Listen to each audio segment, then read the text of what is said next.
পাশের উপজেলায় বিআই বাড়িতে বেড়াতে গিয়েছিলেন আবুল হোসেন, কিন্তু আনন্দঘন সেই মুহূর্ত এক নিমিষেই রূপ নিল বিষাদে। গভীর রাতে হঠাৎ খবর পান নিজের ঘরে লেগেছে আগুন। যতক্ষণে বুক ফাটা আর্তনাদ নিয়ে ছুটে এলেন বাড়িতে, ততক্ষণে সব শেষ। চোখের সামনেই পুড়ে কয়লা হয়ে গেছে শখের আসবাবপত্র আর কালোসোনা খ্যাত 3.5 মণ পেঁয়াজের বীজ ও 20 মণ সংরক্ষিত পেঁয়াজ। মঙ্গলবার ভোররাতে ঠাকুরগাঁয়ের বালিয়াডাঙ্গি উপজেলার ধনতলা ইউনিয়নের তেগাছিয়া গ্রামে মশার কয়েলের আগুনে আবুল হোসেনের মতো এক রাতে নিঃস্ব হয়েছে আরও 60টি পরিবার। আমি গেছিলাম কালকে বা 1টার দিক, আমি বিয়ের বাড়ি রুইয়া বেড়াইতে। আমাকে রাত্রে 3টার দিকে আমার ছেলে মোবাইল করছে, আব্বা আমাদের ঘরে আগুন। তা আমি যদি ঘরেতে আগুন, তো তুমি ইয়া করো, টাটি বেড়া সব ভাঙে ওর জিনিসপাত বাইর করো। আমি একলা সামাল দিতে পারছি না। এই করার পরে কতক্ষণ পরে মোবাইল করলো, কত আমাদের সব জ্বলে গেছে। আমি বলি এই যে এই ঘরে লেপ তোষক, দামি দামি কম্বল টম্বল, পেঁয়াজের বীজ আসছিল আমার প্রায় 3.5-4 মণের মতো, ধান আসিল, ভুট্টা আসিল, উপরে পাটা টনে পেঁয়াজ আসিল প্রায় 20 মণের মতো। অনেক আমার কিছু টাকা পয়সা আসিল লেপের তোর। কত টাকা ক্ষতি হয়েছে?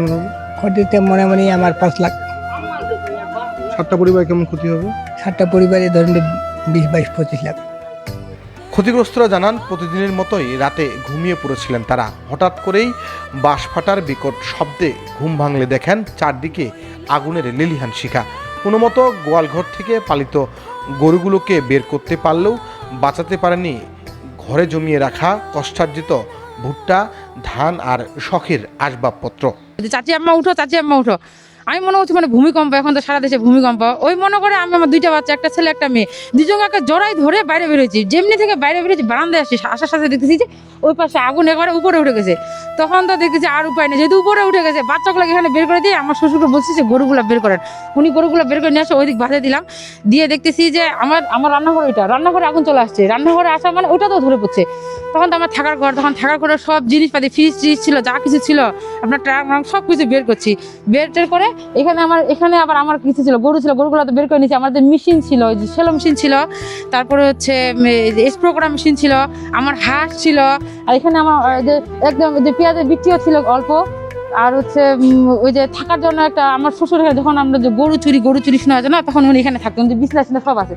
আমরা ওইগুলো বের করতে যাই, এদিক ওইদিক ওই 3টা ফেলে দিছে, 3টা ফেলে দেওয়ার কারণে ওইদিকে আগুন যায়নি। পর আগুনটাতে বাতাসের কারণে এদিক চলে আসে, এদিক ওদের ঘরের কারণে আমাদের এই ঘরেও আমাদের হচ্ছে যে হাঁস মারা গেছে, আমার বিছানা পুড়ে গেছে, আমার অনেকগুলো বস্তা ছিল, 200 বস্তা ছিল, সব বস্তা পুড়ে গেছে। তারপরে হচ্ছে আমাদের মেশিনটা, ওই যে মেশিনটা 25,000 টাকা, মেশিনটা নষ্ট হয়ে গেছে। আনুমানিক ফায়ার সার্ভিস আসছিল, আমরা আগুন নিভান যখন কন্ট্রোলে চলে আসছে শেষের দিক, তখন ফায়ার সার্ভিস আসছে। যখন আগুন ধরছে তখন আমি টের পাইলাম কি করে আগুন ধরছে, দেখছি ফাটে উপর মুখে উঠে গেছে।